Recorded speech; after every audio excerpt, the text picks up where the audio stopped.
बिस्मिल्लाहिर्रहमानिर्रहीम। अस्सलाम वालेकुम। आप लोग कैसे हैं?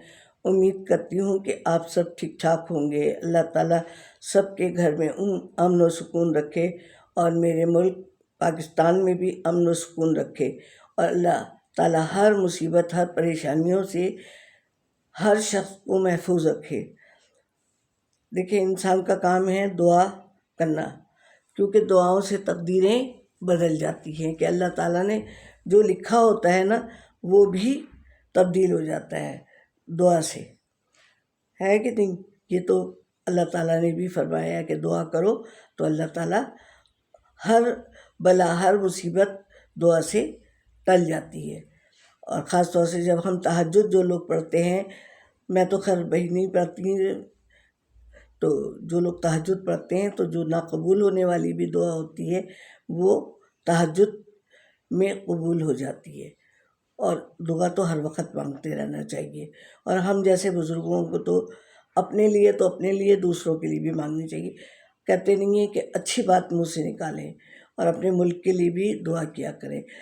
अब आपको जैसे कि पता है कि रमज़ान बिल्कुल सर पे ही आ गए हैं, तो रमज़ान की प्रिपरेशन पहले से करके रखनी चाहिए कि जितना भी हो सके वो, ताकि हमारा जो भी वक्त हो ना इबादत में, क्योंकि हमें साल में एक ही दफ़ा इबादत का ज़्यादा, वैसे तो इबादत अपनी जगह करते ही हैं हर शख्स, लेकिन साल में ज़्यादा होती है कि कुरान शरीफ भी ज़्यादा पढ़ने होते हैं और मखसूस इबादतें भी ज़्यादा करनी होती हैं और खाना पकाना भी होता है और बड़े धूमधाम से किचन में चीज़ें पकाई जाती हैं मज़े मज़े की, कि जो साल भर हम नहीं बनाते रोज़ाना, कभी कभार बनाते हैं। अब ज़ाहिर है पकोड़े रोज़ नहीं बनते हैं और चाट नहीं बनती, लेकिन रमज़ान में तकरीबन गरीब से गरीब घर में भी बनती है।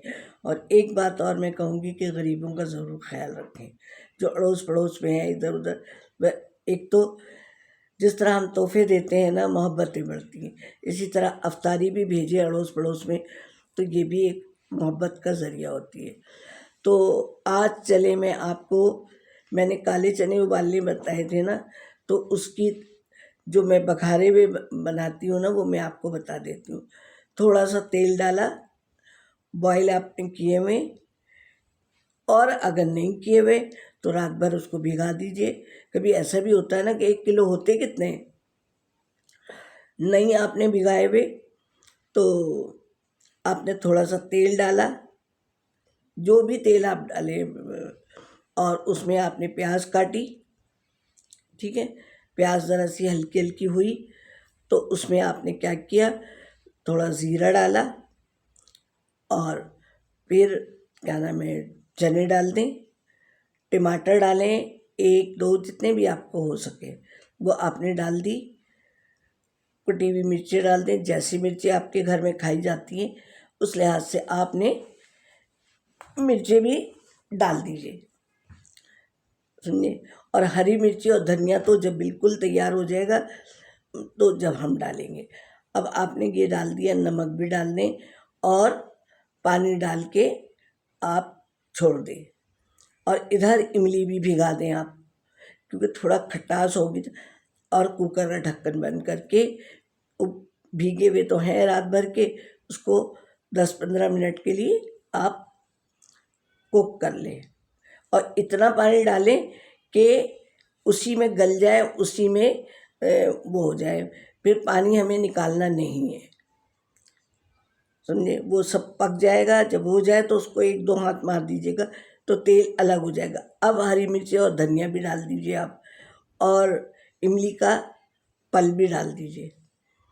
आपके ये तो उसी दिन भी कर सकते हैं आप, क्योंकि देखिए पके हुए छोले ना फिर बासी बासी लगते हैं।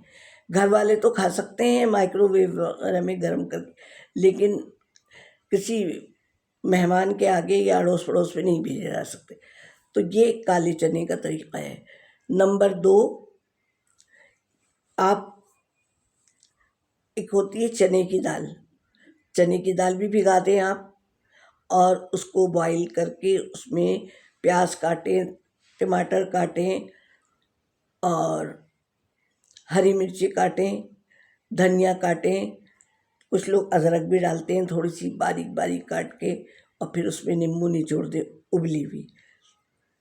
और एक हमारे यहाँ ये मेरी अम्मी अब्बू की रेसिपी थी, मेरे अब्बू को बहुत पसंद थी। और चने की दाल रात भर भिगा दें, मतलब सेरी में भिगा दें, और शाम में क्या करें, उसे चुन मुन के भिगाइएगा और फिर धो लीजिए।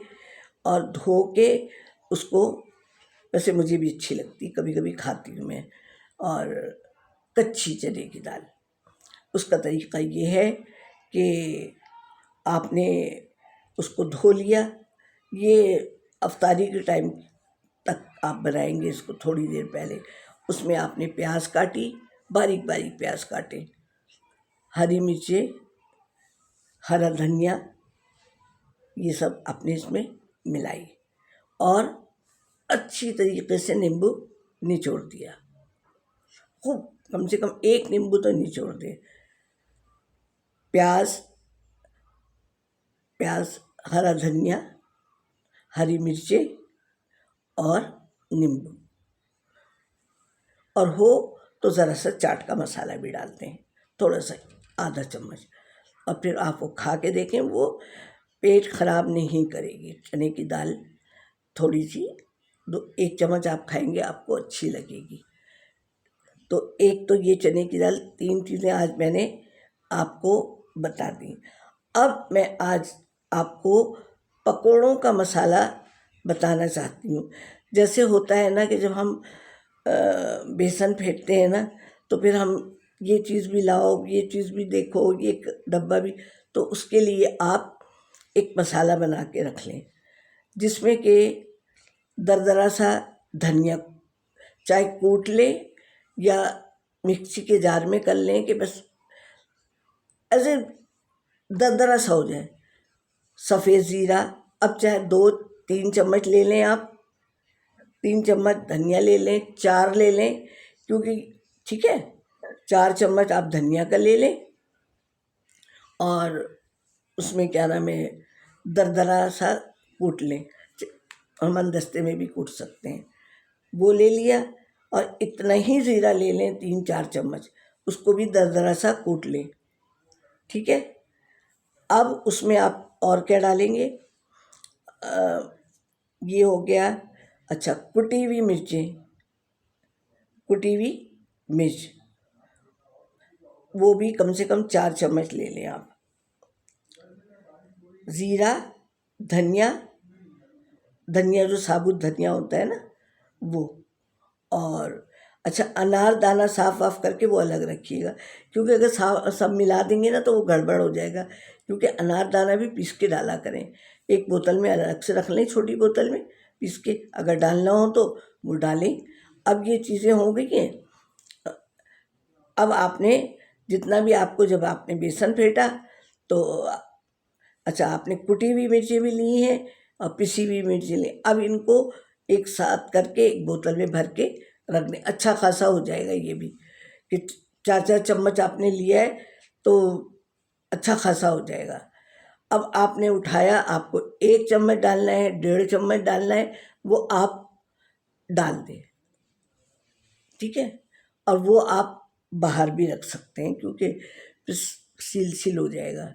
आपने कैबिनेट में रख दिया, समझे।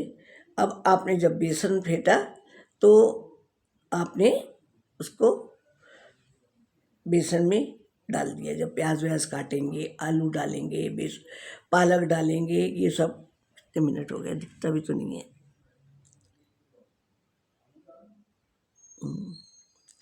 तो ये इस तरीके से आज मैंने कुछ चीज़ें बता दी हैं आपको। और एक बात सुनिए, कि अगर वीडियो ना आए तो समझिए नेट का प्रॉब्लम है या लाइट नहीं है, क्योंकि अगर वीडियो बना भी लो तो नेट बहुत गड़बड़ कर रहा है। और आपको पता है कि मौसम भी आजकल ऐसे ही हो रहे हैं, कि मैं वीडियो बना भी लेती हूँ तो जा नहीं सकती आप लोगों तक। तो बच्चों ही हैं आप मेरे सब, तो नानी को इजाज़त दीजिए। कोई गलती की हो तो माफ़ भी आप लोग ही करेंगे, और जो कुछ देखें मुझे आता है वो मैं आप कोशिश कर रही हूँ कि आप लोगों को भी सिखाऊं और रमज़ान में आप लोगों को आसानी हो।